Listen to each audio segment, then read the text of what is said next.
CBS Radio Mystery Theater presents...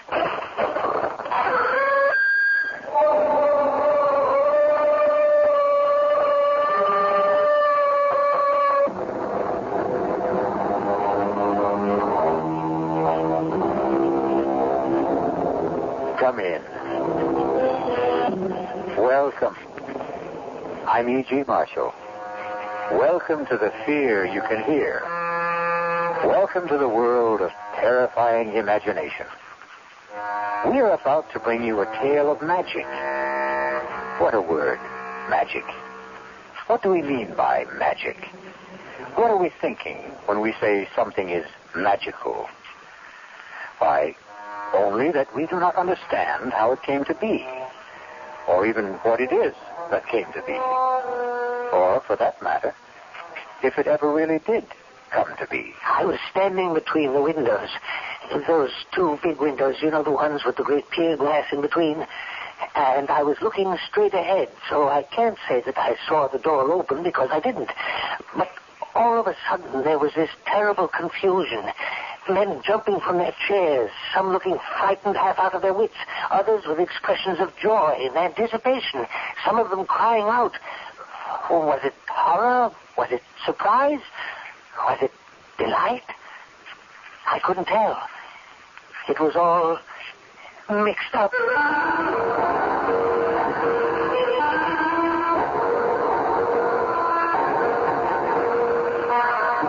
Our mystery drama, The Walls of Jericho, was written especially for the Mystery Theater by Elspeth Eric and stars Robert Dryden. It is sponsored in part by Anheuser-Busch Incorporated, brewers of Budweiser. I'll be back shortly with Act One.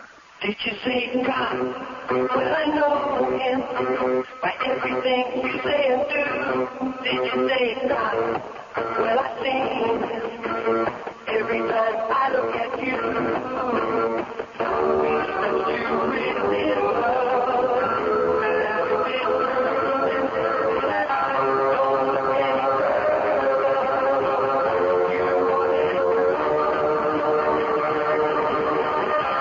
Hand in your hand a communion, a truce of violence. It can come true in your life. The community of God. Make it your way. This message is brought to you by Religion in American Life.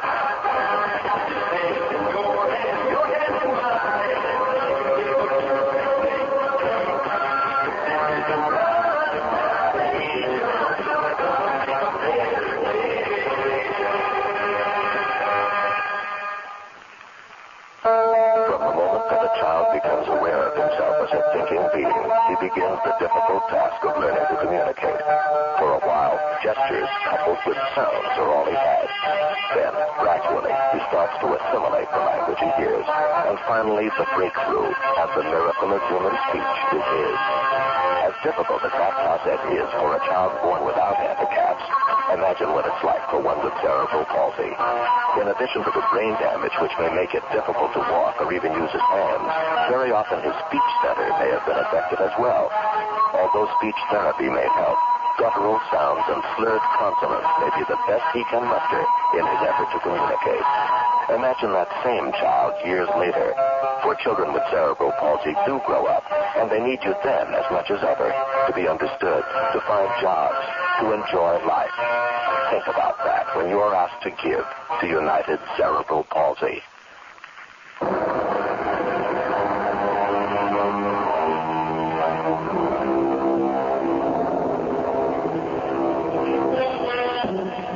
Anything can have magic. A name, a poem, a face, a touch, a phrase of music, a sudden silent thought that brushes across the mind. But it won't be captured. No, not magic. For magic merely happens. Watch out. Ready or not, here it comes. It's cold in here, don't you think, Cudworth?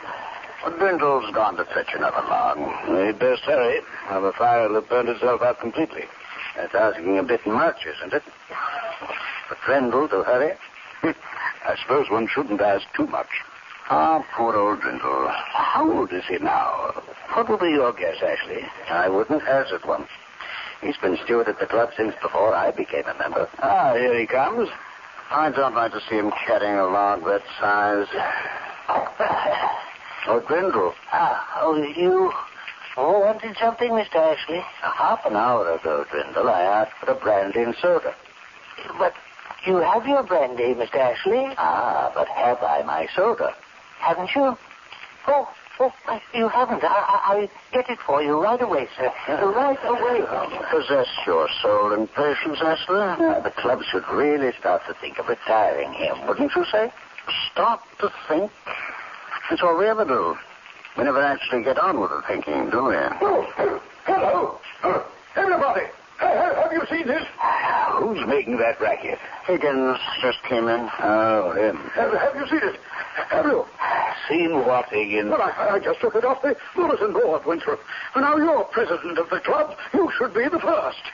Read it aloud. At 4 o'clock in the afternoon of January 12th, the devil will come down the chimney of the fireplace in the members' lounge. Let's see that. I just this minute took it off the bulletin board. Now, who's playing jokes around here? Now, who wrote this? Did anyone here put this notice up on the bulletin board? Let me see it, Winkle. At 4 o'clock on the afternoon of January 12th, the devil will come down the chimney of the fireplace in the members' lounge. What? That fireplace right there. How very interesting. Not interesting at all. Just a feeble attempt to be funny. But it wasn't on the bulletin board this morning. Well, it wasn't there an hour ago when I came in from dinner. Now, was it, Cutworth? Well, I certainly didn't see it. Well, somebody put it there. The devil could have put it there. Oh, rubbish. Well, he might have. He's very ingenious. I've heard. Now, let's not let ourselves be carried away. Mr. Ashley, sir? What is it? Your soda, sir. Well, set it down. Dwindle, have you seen this? Oh, what is it, sir? Mr. Higgins found it pinned to the bulletin board. Here, read it. At 4 o'clock this afternoon, January 12th, the devil will shimmy the fireplace in the members' lounge. What does it mean? It means that the devil will come down that chimney at 4 o'clock on January 12th. That's what it means. Oh, surely not, Mr. Higgins. Definitely not. It's a joke, isn't it? Of course it is. But, on the other hand... really, Cutworth, you and your other hand... let's mark it down as a joke till we know better. Well, at least until then. Anyway, until the afternoon of January 12th, at 4 o'clock.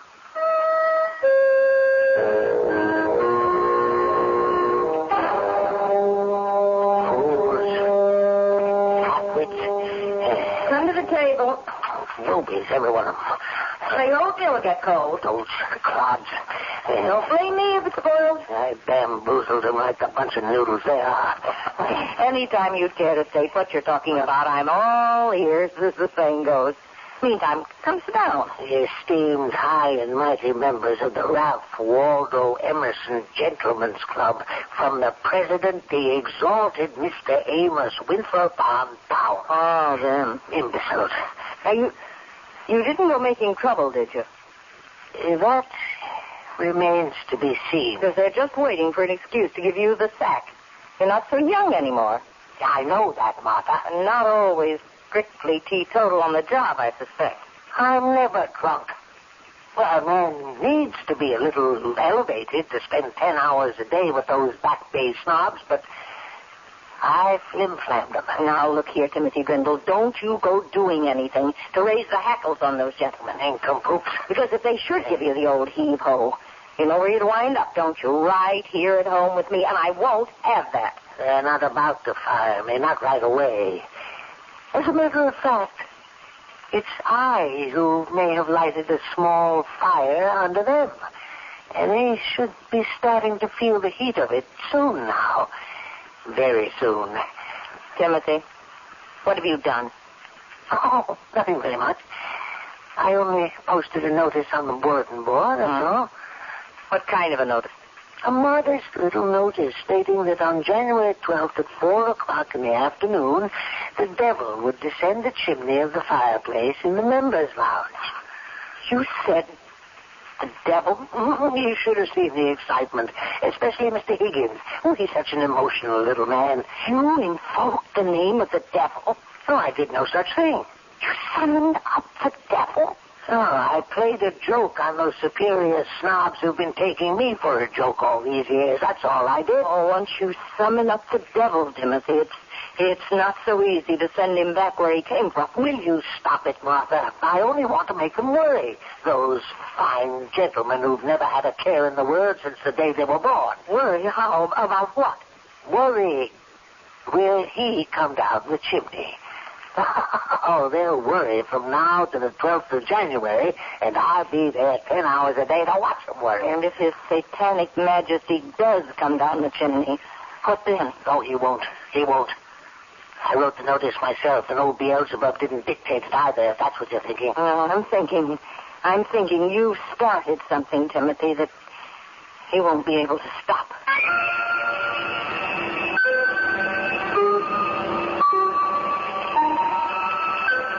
Your coffee, Mr. Winthrop? Oh, thank you, Dwindle. That's quite a fire you've got going there. I always try to keep up a good, smart blaze, sir. Nothing special about this particular fire, Dwindle? No, sir. It's January 12th, Dwindle, and precisely 3 minutes before 4 in the afternoon. Is it indeed, sir? Oh, come off it, Dwindle. Surely you're not indifferent to the heralded appearance of the Prince of Darkness down the chimney? Well, it's really no concern of mine, Mr. Winthrop. No, the membership doesn't share your aplomb, Dwindle. Lounges filled to overflowing. Oh, so it is, sir, and I'd best stir myself. Other gentlemen will be wanting coffee. Bring me a brandy, Dwindle, if you have the time. All the time in the world, Mr. Higgins. Oh, Dwindle's the only cool character in the room. Even Ashley, who thinks this whole thing's nonsense.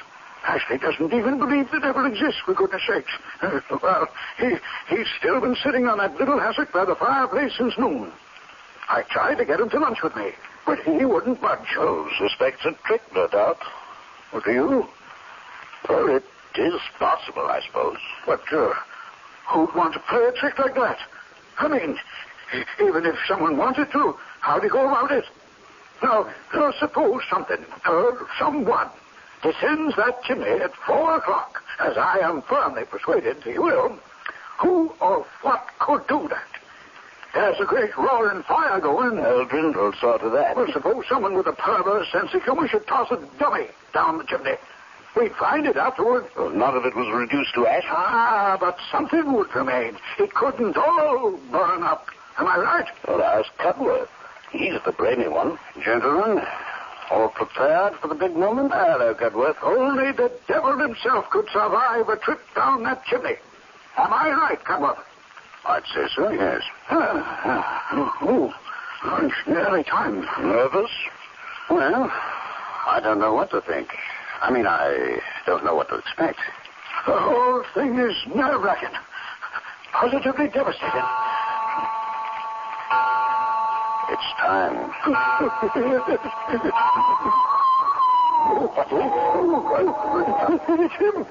him. The devil himself. He's there. See him? There he is. There is certainly something there. Someone. The devil. It's old Harry. The devil. Is it really? Even look at him. Standing in the flames. He's laughing. Is he really laughing? Oh, that old serpent. Look at him. He's gone. No, he's not. He's still there. In the flames. Laughing in the flames. He's now he's gone.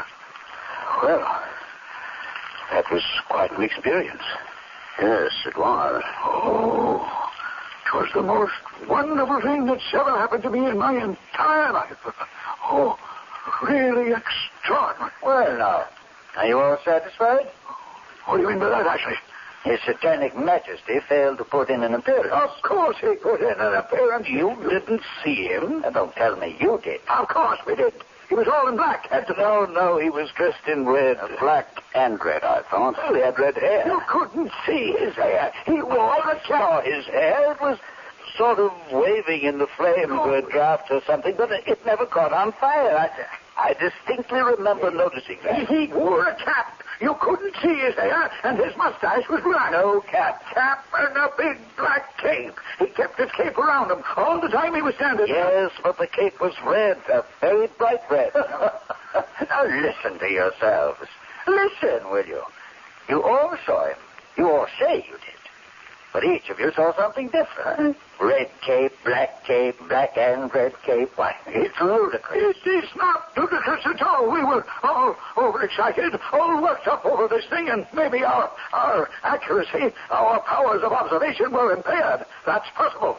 Except, I know he wore a big black cape. The big pardon, Mr. Higgins. Yeah, don't bother me now, Brindle. Your friend is Brindle, settle this argument for us, will you? What was the devil wearing? Devil, sir? What was he wearing when he came down the chimney? I wouldn't know, sir. I was not in the lounge. I was fetching Mr. Higgins' brandy. Did the devil make an appearance, sir? How then was the devil dressed? Oh, he was in his Sunday best. His coat was red, and his breeches blue. And there was a hole where his tail came through. Those charming lines were written by Mr. Robert Salke at the turn of the century. But not our century. No, 100 years before. Clearly, the devil had time to acquire a new suit of clothes. We'll be back shortly with Act 2. Never heard of beer on the rocks? No? Swell. The people who brew Budweiser never have thought ice in your beer was such a cool idea anyway. If you only knew how ice cuts down the head and waters the taste. Oh, a chilling thought. A downright tragedy with Budweiser especially. Budweiser is the king of beers. The only beer in America that's beechwood aged, naturally carbonated, which means Bud brews its own bubbles, tiny ones, over a dense lattice of beechwood strips.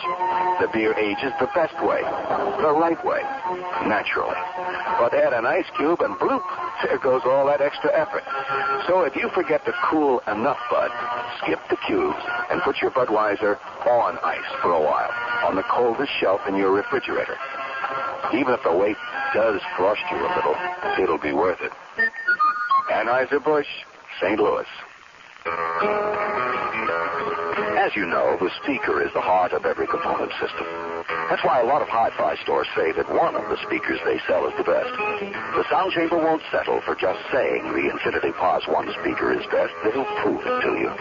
Bring your present speaker to the sound chamber. Compare it side by side to the Infinity Pause 1. You'll know immediately that the Pause 1 is a new dimension of sound, from the fullest measure of flat, smooth frequency response to the least amount of coloration and distortion. The Infinity Pause 1, truly the new leader in contemporary speaker technology. Surprisingly priced at only $98. Hear it. Compare it at the Sound Chamber. 2930 Monroe Avenue, east of Clover, in the Red Barn Plaza. The Sound Chamber. And if you're interested in a component system, the Sound Chamber has a selection of stereo systems starting from only $297.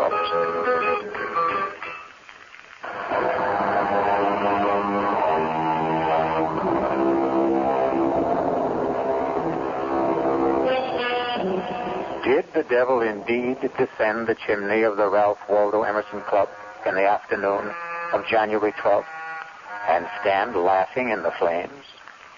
There isn't complete agreement among the club members even now, more than a month later. Cudworth, I have to talk to you. Sit down, Winthrop. Have you seen it? I've seen it. It wouldn't do any good to take it down from the bulletin board, I suppose. Well, half the membership's already seen it and told the other half. Lightning strikes again. I never dreamed it would, did you? Well, it's a slightly different bolt of lightning this time. Not the devil. The White Goddess, I believe the notice said. I copied it down. On February 8th, at 6 o'clock in the evening, the White Goddess will run naked through the members' lounge. Naked, eh? Cudworth, just who is the White Goddess? Daughter of Astarte, I believe. And just who is Astarte? I'm sorry not to be up on these things, but it's not really in my area of concern. I believe Astarte is the goddess of fertility and sexual love. Don't say. Well, that would account for her being naked, wouldn't it? Cudworth, do we still believe in such things? Goddesses of sexual love? Why shouldn't there be such a goddess? And why shouldn't she have a daughter? And why shouldn't the daughter be called the White Goddess? You don't believe she'll run naked across the members' lounge, do you? I didn't believe the devil would come down the chimney. But you did see him, didn't you? Yeah? Or something that looked very like him. Assuming, of course, I know what the devil looks like. Cudworth, I saw his horns. Did you indeed? Have you seen it? Have you seen the notice? Yes, we've seen it. Do you know that members are pouring in from all over the country? Oh, no. Members that haven't been inside the club in 20 years. We can't even begin to put them up. Half of them are stopping at hotels. Heaven help us. Oh, cheer up, Winthrop. There's a chance the White Goddess won't show. I don't know, Cudworth. I have a sinking feeling that she will.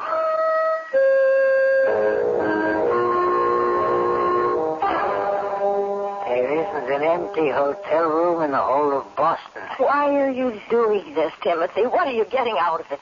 I'm getting something off my own back, that's what. I'll never understand you. You haven't up to now, that's for sure. Playing jokes on people at your age. It's no joke. Well, I don't know what else you could call it. It's a plot. A plot to make them squirm, those fine gentlemen with their fancy ways. Why should they go through their entire lives without knowing a moment's uncertainty or a pang of anxiety? They're always so damn sure of themselves. They're not sure any longer. They're divided amongst themselves already on the subject of the devil. I hear them jawing away about it in the lounge. Was he there or wasn't he? What did he look like? What did he wear? Mr. Higgins says red. Mr. Winthrop says red and black. Mr. Cudworth says nothing at all, just looks wise. And Mr. Ashley says the devil never came down the chimney at all, so they're every last one of them crazy. I tell you, that chatter and their argument was driving me right up the wall. But I put a stop to it, all right. And just how did you manage to do that? By putting up the notice about the White Goddess. That's how. Now they're all talking about her. And when is this White Goddess making her debut? 6 o'clock tonight. And is she coming down the chimney? No. Now, as the notice says, on February 8th at 6 o'clock in the evening, the White Goddess will run naked through the members' lounge. Where will she come from? How should I know? I only wrote the notice. But I think it would be nice if she came in through the main door and went out through a window.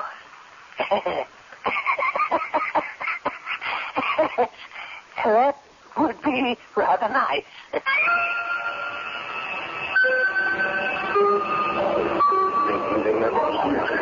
The room is filling up. Amazing. Oh, I don't know. It isn't often, if ever, any of us gets to see the White Goddess run naked across the lounge. You think they really believe? Well, who knows what they believe. Cudworth, do you believe? I'm here, as you see. I suppose that's the only possible answer. Well, it's the only one you're going to get. Do you believe, Winthrop? Like you, I'm here. What's the time? Time. Cudworth, you always have the right time. Mr. Higgins, the clock on the mantel is exactly right. 2 minutes to 6. Mind if I sit down? We've been saving this chair for you, Higgins. Oh, that's nice of you. Well, the lounge is pretty well filled up, isn't it? Bursting at the seams. Oh, I've been studying all about the White Goddess. Daughter of Astarte, who in turn is the goddess of fertility and sexual love. Oh, you knew that. Cudworth told me. Cudworth, you really do know everything. On the contrary, I know very little. Well, you've always seemed to me to know everything. That's because you know less. Well, mind if I join you? Oh, no, there's no place to sit, actually. Oh, what a pity. Well, you could sit on the floor. Now, how would I look sitting on the floor when the white goddess comes running across the lounge? No, I think I shall join old Grendel over by the window. Perhaps he'll fetch me a brandy. No, you haven't time. It's nearly 6. Oh, you mean I might miss her goddess-ship? Oh, my, that would never do. Oh, Jesus. That ass doesn't believe she'll appear. Well, why did he bother to come here at all? Because if he doesn't believe, neither does he disbelieve. Just look at him, laughing and joking with Brindle. Well, that's probably the first time he's ever spoken to Brindle, except to give him an order. You could say that about most of us, myself included. Brindle's getting old. Poor old Brindle. Oh, it's time. The time has come.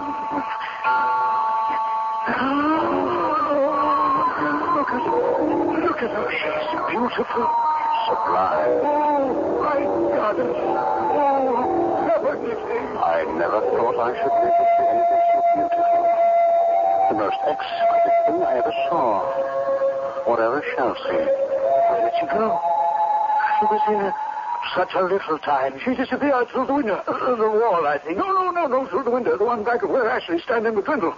I saw Ashley turn and look out the window just as she vanished. You don't think it's possible he saw her, too? Oh, no. Not Ashley. Well, Ashley? What? If you would stop staring at the stars, I'd like to ask you something. Magnificent. Yes, the stars are magnificent, but I have something else in my mind. Well, what's troubling you, Cutler? Why, nothing very much, actually. There's something troubling you? The way she disappeared. Simply melted into the astral light. Who melted into the astral light, Ashley? Why, the white goddess. Well, don't tell me you didn't see her. Oh, yes. I saw her. Radiant in all her nakedness. Glowing like mother of pearl. Her long hair flying out behind her. Oh, but then, you saw her. Yes. Now, the others, did they see her? Oh, yes. Of course. So everyone must have seen her. Now, Grindle. Yes, sir? You saw her. No, Mr. Ashley. Oh, come now, Grindle. Of course you saw her. We were standing here together, side by side. I didn't see anything, Mr. Ashley. Now, don't tell me you didn't see anything, you old liar. But I was busy with something. You were not busy with something. We were standing here talking, and the clock struck 6, and the door opened, and she came in.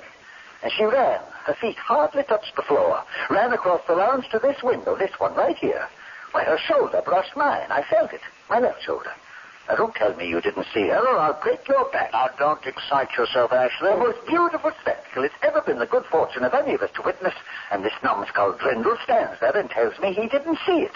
He was busy with something. Oh, I won't stand for it. You listen to me, you fool. No, it's blasphemy. Unadulterated blasphemy for you to deny that you saw what I saw. What we all saw. Now, say it. Say you saw the white goddess run across this lounge, didn't you? Didn't you? You say it, or I'll surprise you. Actually, this is going too far. He saw her. I know, he saw her. Mr. Ashley, please, just show me. He saw it. He's going to admit it. Ashley. Oh, why couldn't you stay out of this, Cutworth? You might have killed him. Are you all right, Grindle? Yes. Yes, I'm all right. Oh, Ashley, go into the bar and buy yourself a drink. You need it. Yes, I need it. I need it, all right. You're sure you're all right, Grindle? Yes, quite. Quite sure, Mr. Cutworth. Oh, by the way, Grindle, did you see the white goddess or didn't you? You don't need to be afraid to tell me. Either way. I didn't see anything, Mr. Cutworth. You see, I was busy with something, and No, I didn't see anything at all.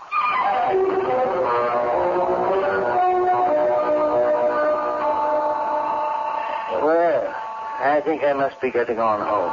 Yes, it's been quite an evening, isn't it? Quite an evening. A never to be forgotten evening. Beautifully put. I'm going. Come along. I'll drop you off. Thank you. So long, everyone. Not all. Wake up. I sleep. Yes, I'll wait. Well, Cudworth, a never-to-be-forgotten evening. Well, at any rate, one I'll never forget. I fancy none of us will ever forget. You leaving now? No. I'm going to stay until the room's cleared. It's about cleared now. Nobody much left. I want to speak to old Brindle. He doesn't look too happy. It was quite a going over Ashley gave him, wasn't it? Looked that way. Ashley can be a rough man. Can't he, though? Well, I'm off. Night, Winthrop. Night, Cudworth. A never-to-be-forgotten night. Oh, Brindle. Yes, Mr. Winthrop. May I speak to you for a minute? Oh, yes, of course, Mr. Winthrop, of course. You all right? Perfectly all right. I couldn't help noticing you and Mr. Ashley seem to be having an altercation of some sort. Mr. Ashley was angry, sir, because I wouldn't say I saw the white goddess. And why wouldn't you say you saw the white goddess? Because I didn't see her. But we all saw her, Brindle. Even Mr. Ashley saw her. She wasn't there. But, my dear man, she was there. She ran across the lounge all naked, just as the notice said she would.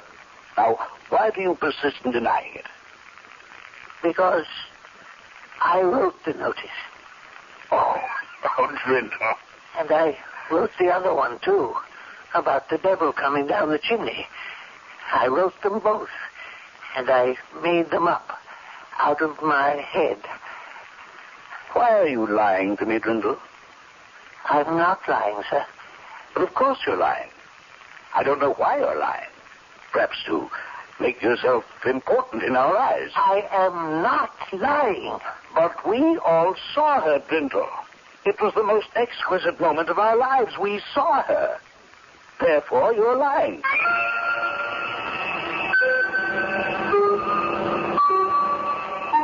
All minds are fickle.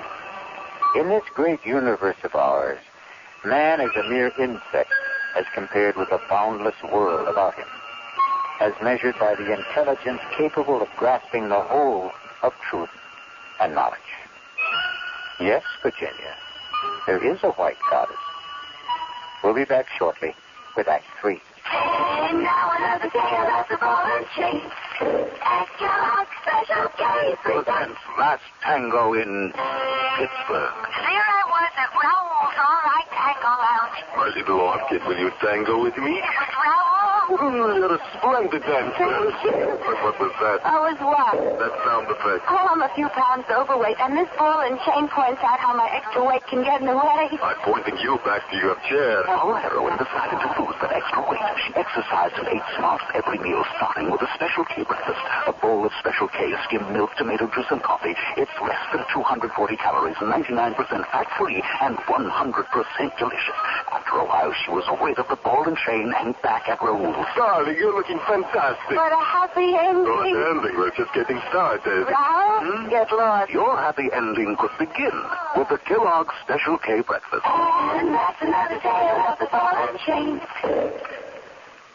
See the living beginning. The grand opening of the new Centers Fort at O'Brien's Valley Creek Condominiums in Harrington. Centers 4 by O'Brien is a new townhouse design for contemporary condominium living, including a stereo setup with a built-in desk and cabinet where you can install your own stereo equipment. Also a fun site filled with an impressive collection of activity ideas just for you. Plus, a sports center, a special store all for people who like to game away, and a handy center where you can make it, fix it, and do it. It's your putter place with all the tools and even an electric drills included. Centers 4 makes the good times better at O'Brien's Valley Creek, where you can own for less than rent. Centers 4 at O'Brien's Valley Creek, Route 31, just west of Redmond Plaza in Harrington.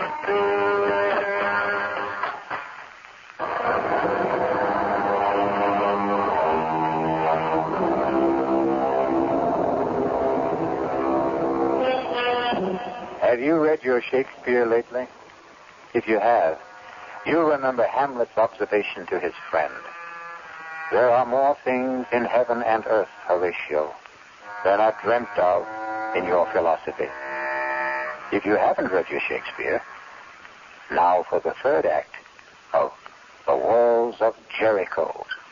Come eat your breakfast, Timothy. It's on the table. It's ridiculous. It's absolutely absurd. They're trying to ruin me. Oh, he's off again. I never even turned around when I heard them whispering behind my back. Drindle's getting on. Poor Drindle. Drindle's had a drop too much. That part's true, all right. But when they call me a liar, and to my face, I don't have to take that. Who called you a liar? Mr. Amos Winthrop, the president of the club, the highest mucky-muck of all the high mucky-mucks. That's who. Well, what kind of a lie did you tell him? No lie. I told him no lie. I told him the God's own truth. That I had written those notices and put them up on the bulletin board. The one about the devil coming down the chimney and the one about the white goddess running naked across the lounge as well. Why wouldn't he believe you? Because he's a fool.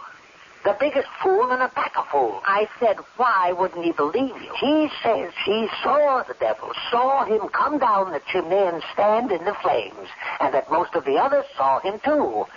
All but Mr. Ashley and a few other disbelievers. Oh, you should never have invoked the devil. I told you that at the time. But even Mr. Ashley is saying that he saw the white goddess run across the lounge. Radiant in her nakedness, he says, glowing like mother of pearl. Imagine Mr. Ashley talking like that. He says she brushed up against him, against his shoulder, and then went out through the window and melted into the astral light. Mr. Ashley, of all people. Maybe it happened. How could it have happened when I made it all up? Well, come eat your breakfast. No, I can't. I'm too upset. You're more upset than they are. Those fine gentlemen you were going to teach a lesson. Oh, don't you worry. I'll fix them. I'll put up another note here. Oh, now, Timothy, don't start up. Only this time I'll make it so crazy, so outlandish. They'll see that it's only a joke. They won't be able to help themselves. Now, let's see. Where's a pen? And a piece of paper. Now, what shall I need to get them excited, all worked up, waiting for something, and then to let down when it doesn't happen. That's what I'm after. Yes, I've got it. On March the 2nd at 5 o'clock, you see, they'll all be having drinks in the lounge about that time. At 5 o'clock, a leopard will enter... No, not a leopard. A tiger will enter the members' lounge. How's that? As long as you don't make it the devil. No, better yet. 3 tigers will enter the members' lounge. No, I don't like enter. It's too sedate sounding, too tame. We'll come through the windows.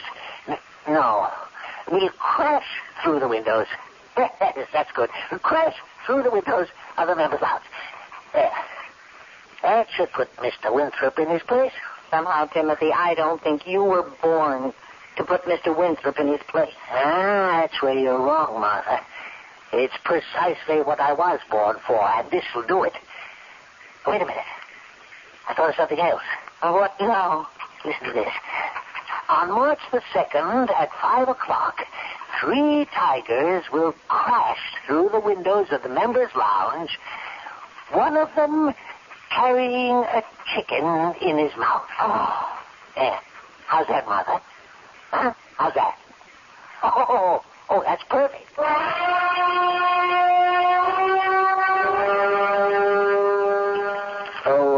Brindle.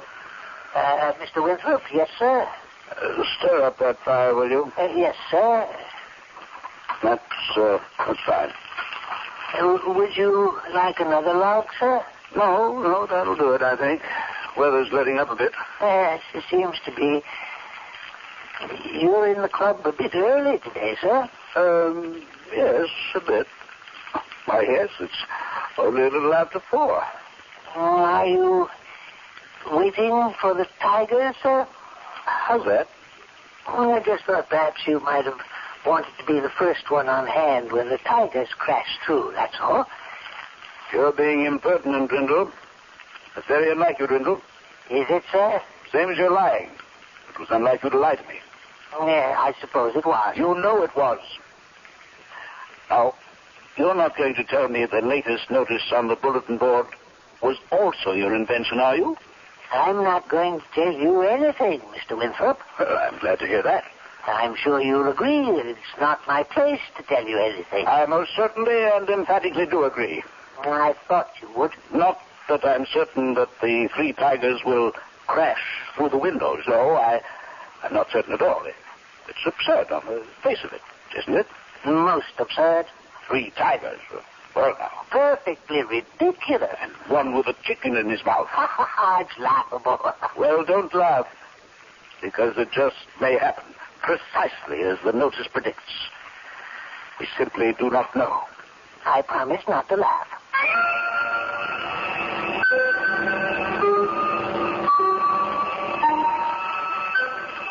Nervous, Cudworth? A few flutters. It's the uncertainty, of course. I've been here since 4 o'clock. Can you imagine that? I had a hard time staying away myself. I had a few sharp words earlier with Brindle. Sorry to say. The old man's getting very independent, very opinionated. Where is he? He's usually around taking drink orders by now.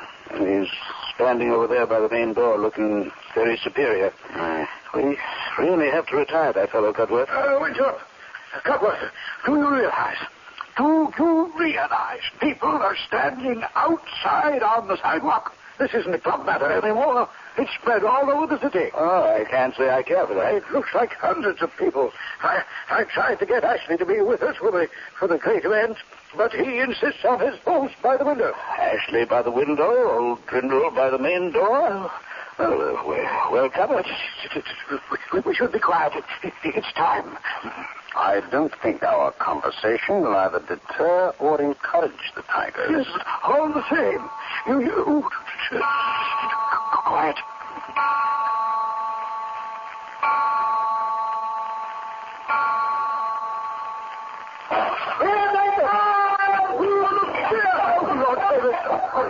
There they are!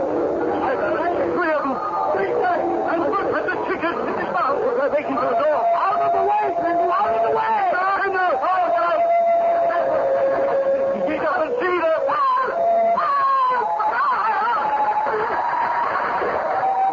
Cudworth, did they... Is he... Don't look, Winthrop. Better not look. Is Brindle... Did the tigers get him? I don't know. Well, here's Ashley. Maybe he knows something. Ashley, what happened? Old Brindle's dead. Oh, no. How did it happen? Heart attack, apparently. Not the tigers. There isn't a scratch on him. They simply jumped over him, knocked down the big door, and disappeared. Old Brindle never believed in the tigers. Oh, is it conceivable? He didn't see them? Oh, he saw them all right. Well, how can you be sure? Well, don't you remember, just before the tigers reached the door, he called for help. He saw them. He called for help. And he died. Of fright, do you think? Can you think of anything more frightening than the sight of something you never believed in coming to get you?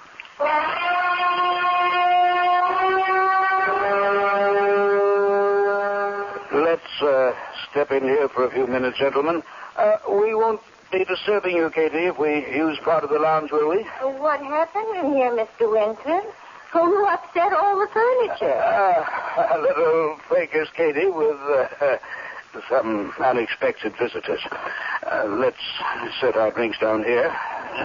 Pull up chairs, everybody. There's a few that weren't overturned. We'll have a new steward tomorrow.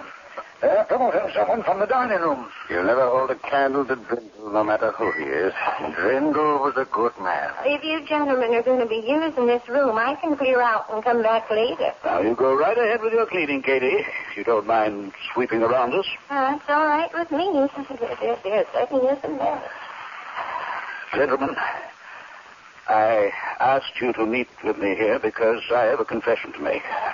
I'm sorry I didn't tell you before, but Well, I didn't. But now I must. After the incident of the White Goddess gentleman, Brindle told me that he himself had posted those notices on the bulletin board. Brindle? The one about the devil? And the White Goddess, that one too? I didn't believe him. After all, we saw the devil, most of us, and we all saw the White Goddess. And to believe Brindle would be to admit that he had the power to summon them up. What about the 3 tigers? One with a chicken in his mouth? We saw them too. And in all probability, so did Brindle. And the sight killed him. Is it possible that a man like Brindle had the power to invoke such things? Well, I must now concede that he did. There I must take issue with you, Winthrop. Brindle only put up the notices.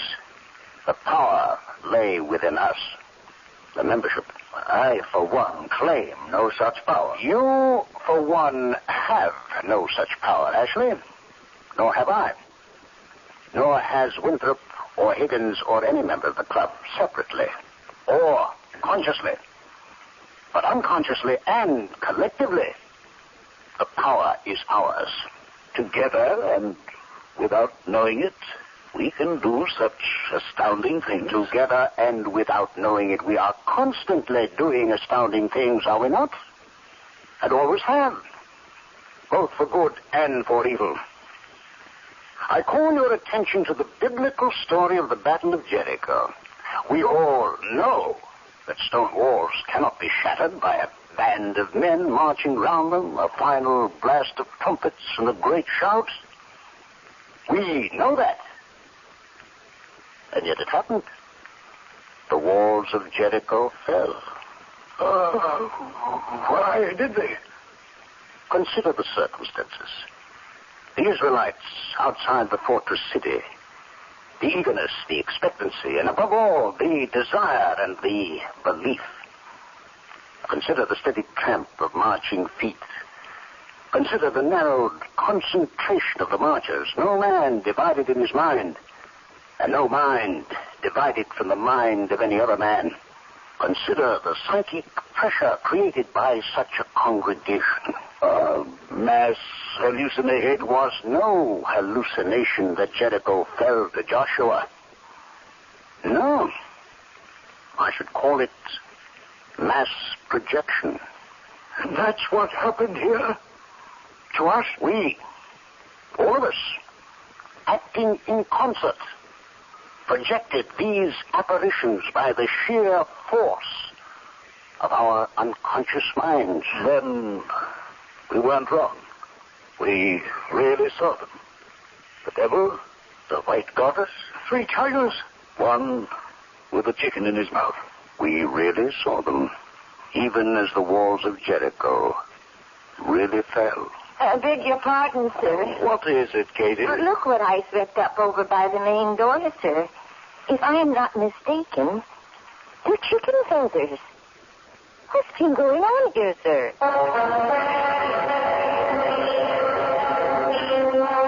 And so ends our tale of magic.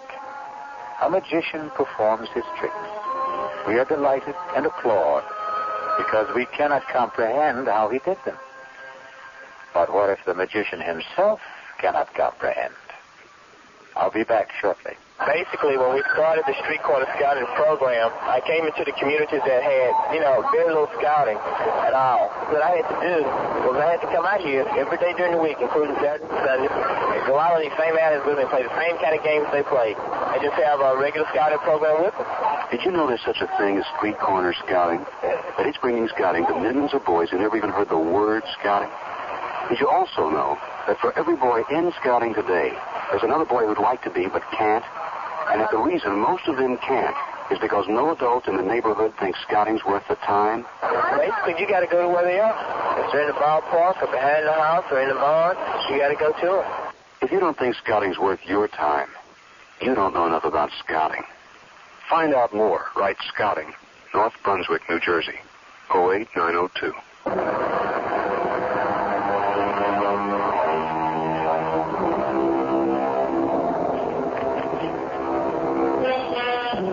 Seek to know the truth, for the truth shall make you free. I believe that, but it's a long search and a weary one. Now, let's be glad that a lot of mystery remains, and there's a little magic here and there along the way. Our cast included Robert Dryden, Mary Jane Higby, Ian Martin, Ralph Bell, Guy Sorrell, and Sidney Walker. The entire production was under the direction of Himan Brown. Radio Mystery Theater was sponsored in part by the Kellogg Company, makers of Kellogg's Special K cereal. This is E.G. Marshall inviting you to return to our Mystery Theater for another adventure in the macabre. Until next time, pleasant dreams.